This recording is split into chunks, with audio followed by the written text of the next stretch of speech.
জাতীয় নাগরিক পার্টি এনসিপির সমাবেশকে কেন্দ্র করে বুধবার গোপালগঞ্জে দিনভর সহিংসতা ও রক্তক্ষয়ী পরিস্থিতি সৃষ্টি হয়। এরপর রাত থেকে শুরু হয় কারফিউ। পুরো জেলায় এখনো থমথমে পরিবেশ বিরাজ করছে। কারফিউ জারির পর থেকে গোপালগঞ্জের রাস্তাঘাট প্রায় জনমানব শূন্য। এখন পর্যন্ত শহরের সব দোকানপাট বন্ধ।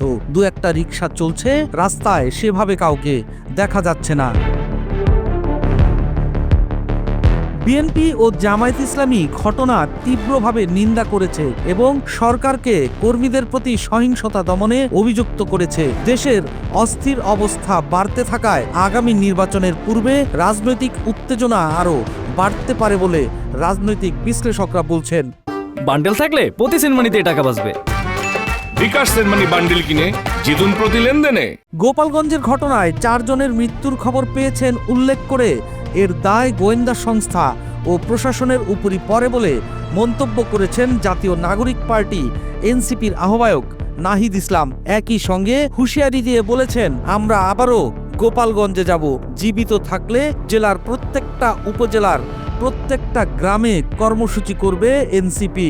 নিজের ভেরিফাইড ফেসবুক পেজে দেয়া এক পোস্টে তিনি এসব কথা বলেন। গোপালগঞ্জে কোনো সন্ত্রাসীদের আস্তানা আমরা সহ্য করব না। ফেসবুক পোস্টে নাহিদ বলেন, গোপালগঞ্জ নিয়ে আমাদের অবস্থান গতকালের বক্তব্যেই পরিষ্কার বলা হয়েছে। পুরো বাংলাদেশের প্রতি আমাদের যে কমিটমেন্ট, গোপালগঞ্জের প্রতিও আমাদের সেই কমিটমেন্ট। গোপালগঞ্জের অধিবাসীদের প্রতি রাজনৈতিক বৈষম্যের আমরা বিরোধিতা করি। গোপালগঞ্জ ও পুরো বাংলাদেশকে আমরা মুজিববাদী সন্ত্রাস ও ফ্যাসিবাদ থেকে মুক্ত করব। আওয়ামী লীগ যুগের পর যুগ ধরে গোপালগঞ্জের মানুষের জীবনকে বিপন্ন করেছে, মুক্তিযুদ্ধকে কলুষিত করেছে এবং সনাতন ধর্মাবলম্বীদের সঙ্গে বেইনসাফি করেছে। আমরা বলেছি, আমরা এই পরিস্থিতির পরিবর্তন ঘটাবো।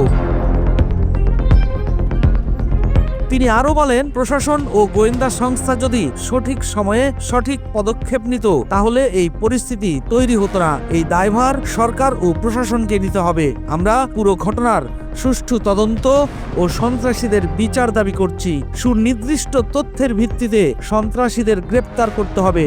শুধু গোপালগঞ্জ নয়, সারা দেশে এই গ্রেপ্তার অভিযান চালাতে হবে। এদিকে গোপালগঞ্জের জাতীয় নাগরিক পার্টির নেতাকর্মীদের লক্ষ্য করে বুধবার হামলার ঘটনা ঘিরে সৃষ্ট পরিস্থিতি নিয়ন্ত্রণে বাংলাদেশের অন্তর্বর্তী সরকার ব্যর্থ হয়েছে বলে অভিযোগ তুলেছে বিএনপি।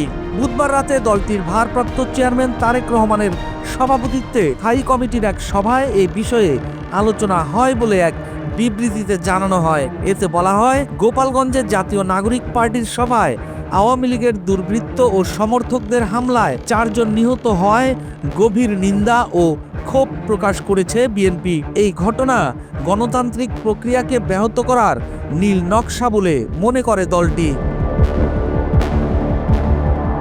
পরিস্থিতি নিয়ন্ত্রণে রাখতে সরকারের ব্যর্থতার সমালোচনা করে বিএনপি।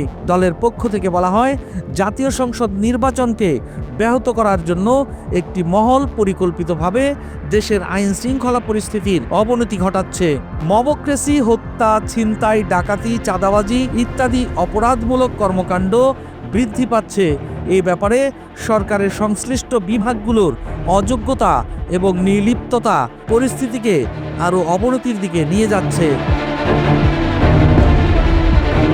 অন্যদিকে গোপালগঞ্জে এনসিপির সমাবেশে হামলার ঘটনায় সরব হয়েছেন জামায়াত ইসলামের আমির শফিকুর রহমান।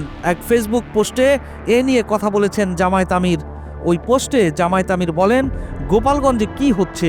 গোপালগঞ্জ তো বাংলাদেশেরই অংশ, কিন্তু এখন যে অবস্থায় এসে দাঁড়িয়েছে, কার্যত মাঠে আইন শৃঙ্খলা রক্ষাকারী বাহিনীর কোনো উপস্থিতি লক্ষ্য করা যাচ্ছে না। অতি দ্রুত সরকারকে অবশ্যই প্রয়োজনীয় সকল পদক্ষেপ গ্রহণ করতে হবে, অন্যথায় ইতিহাসের পূর্ণ দায় সরকারের উপরেই বর্তাবে।